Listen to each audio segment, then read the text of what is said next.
Ya pemirsa, Biro Investigasi Federal Amerika Serikat atau FBI resmi membuka kantor permanen di tetangga RI Selandia Baru. Alasannya mengejutkan yakni untuk melawan China. Mengutip AFP, Direktur FBI Kash Patel hadir langsung dalam seremoni pada Kamis 31 Juli 2025. Ia mengatakan perlunya badan intelijen yang sepaham untuk membendung kebangkitan Tiongkok.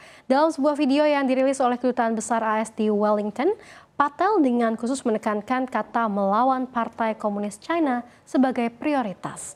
Selandia Baru sendiri adalah anggota aliansi berbagai intelijen Five Eyes. Selain Selandia Baru, AS, Inggris, Kanada, dan juga Australia juga tergabung. Kedutaan Besar AS di Wellington juga mengatakan kantor FBI pun menyelidiki terorisme, kejahatan siber dan penipuan, kejahatan terorganisir dan pencucian uang, eksploitasi anak, dan ancaman intelijen asing. Ini juga akan mencakup kemitraan FBI di Antartika, Samoa, Niue, Kepulauan Cook, dan Tonga. Menteri yang bertanggung jawab atas Badan Intelijen Selandia Baru, Judith Collins, mengatakan bahwa FBI adalah mitra intelijen yang berharga. FBI memiliki ratusan agen khusus yang tersebar di seluruh dunia.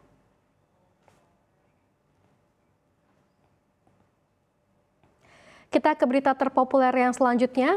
Negara-negara Arab dan Muslim termasuk Arab Saudi, Qatar, dan Mesir pertama kalinya resmi mendesak Hamas untuk melucuti senjata dan menyerahkan kekuasaan atas jalur Gaza kepada otoritas Palestina. Seruan tersebut disampaikan dalam deklarasi bersama yang diumumkan dalam konferensi PBB di New York pada 29 Juli 2025. Deklarasi ini ditandatangani oleh 22 negara anggota Liga Arab, seluruh Uni Eropa, serta 17 negara lainnya, dan menjadi sinyal perubahan signifikan dalam sikap dunia Arab terhadap Hamas. Deklarasi ini juga mengutuk serangan Hamas terhadap Israel pada 7 Oktober 2023 dan mengusulkan pembentukan misi stabilisasi internasional sementara di Gaza di bawah naungan PBB. Prancis sebagai salah satu tuan rumah konferensi bersama Arab Saudi menyebut pernyataan ini sebagai tonggak sejarah baru. Sementara itu, Forum Sandra dan Keluarga Hilang turut menyambut baik deklarasi tersebut. Sementara itu, Mesir sebagai mediator utama dalam negosiasi gencatan senjata bersama Qatar, sebelumnya telah merancang rencana pemerintahan pasca perang tanpa keterlibatan Hamas. Draft rencana menunjukkan proposal pembentukan Komite Palestina Sementara yang akan mengambil alih kendali Gaza sebelum diserahkan ke otoritas Palestina.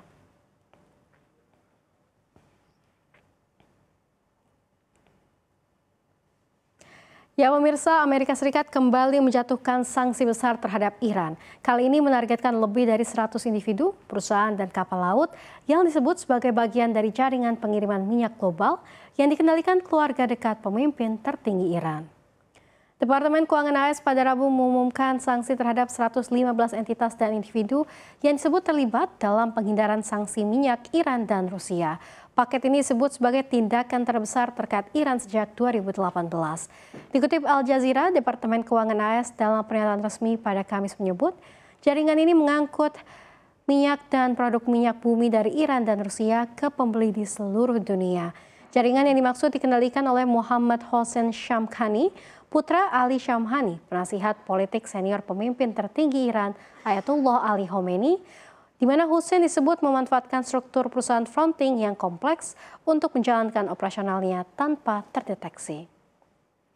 Sementara itu, juru bicara Kementerian Luar Negeri Iran menyebut sanksi ini sebagai contoh nyata permusuhan Amerika terhadap bangsa Iran.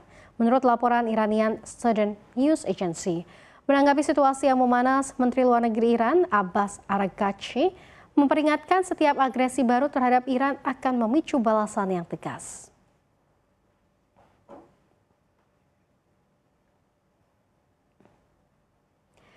Ya, ke berita terpopuler yang terakhir, Pusat Pelaporan Analisis dan Transaksi Keuangan PPATK menegaskan rekening haji atau umroh milik masyarakat akan tetap dilindungi. PPATK pun memastikan tidak melakukan pemblokiran atas rekening haji atau umroh ini. Rekening haji atau umroh milik masyarakat biasanya minim transaksi, sebagaimana rekening pensiunan yang digunakan sebatas untuk menyimpan dana. Hal ini memicu kekhawatiran dari masyarakat. Berbeda dengan rekening dorman yang transaksinya dibekukan sementara atau diblokir hingga ada pemberitahuan dari nasabah pemiliknya, rekening haji dan rekening pensiunan sebatas dianalisis oleh PPATK untuk mencegah penyusupan pihak tak bertanggung jawab.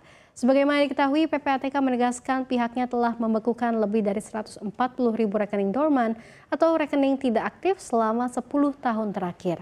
Pusat Pelaporan Analisis dan Transaksi Keuangan (PPATK) menegaskan rekening haji atau umroh milik masyarakat akan tetap dilindungi.